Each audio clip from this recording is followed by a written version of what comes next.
Hello, my name is Patrick McKay. I'm a student at Liberty University. This is my interpersonal communication project. And today, I will talk to you about my behavior blend, the barriers that I have in communication, and my plan to fix the barriers and become a better communicator. Next. My overreaching goal is to become a better communicator through honesty and effective communication by sending messages in a way that others can clearly comprehend. I will strive to inspire those around me by learning to listen better and showing appreciation and gratitude. Enlarging the conversation. When you enlarge a conversation, it's an understanding and listening and speaking or responding from a conversation that is bigger than your own. Successful communication involves the ability to continuously connect to each other rather than this distribution of ideas back and forth. That's a big thing in society. I really don't think we successfully communicate with each other anymore. I wouldn't call Snapchat or email or text messages proper communication. There's definitely a direct link between the quality of your communication and the quality of your life. So the better communicator you are, the better your life's going to be, or the better you'll feel about yourself. And that's Stewart 2012. Empathetic listening requires 3 skills: focusing, encouraging, and reflecting. Empathetic listening is being empathetic about another situation and being able to focus and encourage and reflect in a conversation. Background about myself: I'm a 46-year-old Caucasian male, married with 4 children, 12 to 18 years old, born in a small community in northern Michigan. Worked in the human resource field for the state of Michigan for over 20 years. I have a bachelor's degree from Liberty University. Also, I have a graduate certificate in criminal justice from Liberty University. And I am close to finishing my master's in human service counseling from Liberty University. During the course, we took a Uniquely You, it was called personality test, and it has 4 different categories in here for your behavioral blend. Active task orientated would be D, active people orientated would be I, passive and people orientated would be S, and passive and task orientated would be C. I tested for both barriers as S, which would be passive and people oriented, and you know what, I think it really sums me up. I think it did a good job evaluating me. I know there's a lot of things where people think that the tests are invalid or don't really have a good perspective on things, but I think it really did. My blend breakdown, positives and negatives here. People expect me to be sensitive and submissive. That can be taken as a positive or a negative. I see it more as a negative, being more submissive and not stepping up and being more assertive. I'm steady and stable. That's definitely a positive. Often feel inadequate or unworthy. That would definitely be a negative. And yes, there's certainly times where I do feel inadequate and unworthy. Have a vision to help others. I definitely have a vision to help others. I've been working in this human services field for over 20 years. Anybody in this human services field or counseling definitely has a passion to help others. Not considered a leader, but would be a great leader. I would love to be considered a leader. I can see where I'm not being considered a leader, and I know definitely I could become a great leader. The perfect follower, I look at that as kind of a detriment, as a negative. I don't feel myself as the perfect follower. It can have its advantages, but I don't see myself as that. Respond best to people who believe in me. I definitely do. I don't need pats on the back, but if people believe in me, I will respond, best to them. Expect people to appreciate my kind and nice and caring attitude. I do expect that, and that can be a negative at times if you expect it too much. People respect my loyalty, and that's a good thing.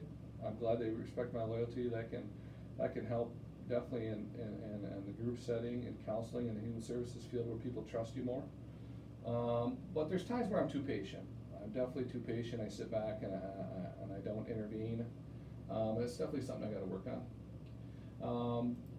Barrier number 1 in communication is stereotyping. Stereotyping does this.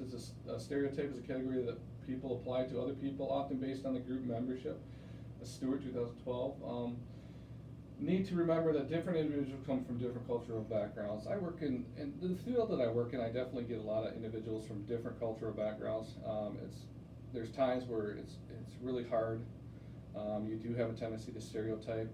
I try to get away from it as much as possible, because I have to understand that people are brought up differently, just like I was brought up differently, and they might think the same of me, that is strange to them. But we all have to, we're all humans. We're all here on this planet for a reason.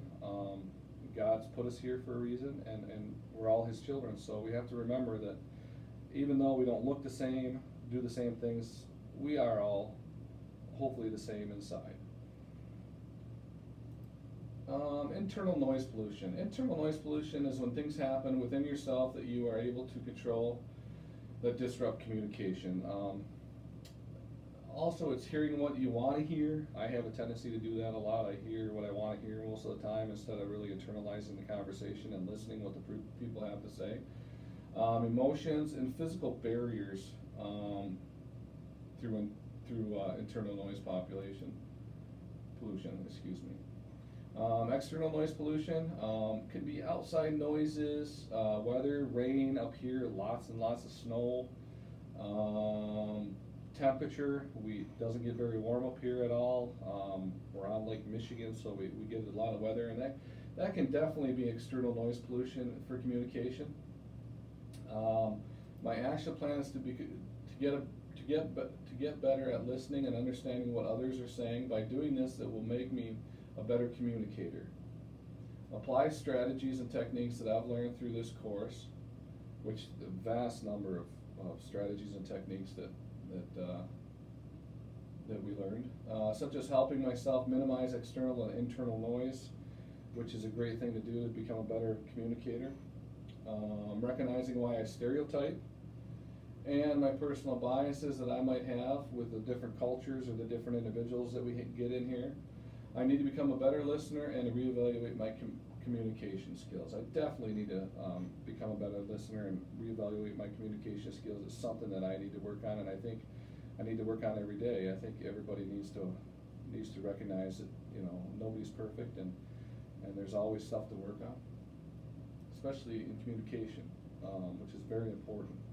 And that'll get us to my conclusion: is communication skills are needed more than ever now, especially with the email, the Facebook, the Instagram, the Snapchat. I believe it set society back years.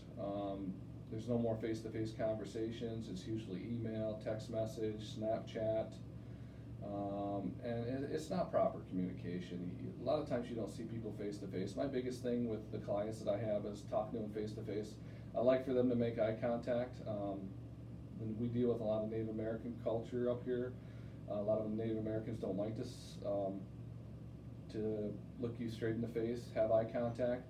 And that's one of those stereotypes. It goes back to the stereotypes that I need to work on, and I need to recognize that that's part of their culture. But the biggest thing is the more communication skills you learn, the better you're going to be, and the happier it's going to make you. I think society has definitely gotten away from proper communication and learning and understanding about different cultures and different people. And hopefully in the future, things will get better. Definitely through this course, we're able to learn a lot more and a lot more productive ways to communicate, which is definitely beneficial in everyday life and in the career that I'm in. And then the last one is just the references. Stewart, Peterson, Bridges Not Walls, Helping Human Service Workers, and Why We Don't Listen.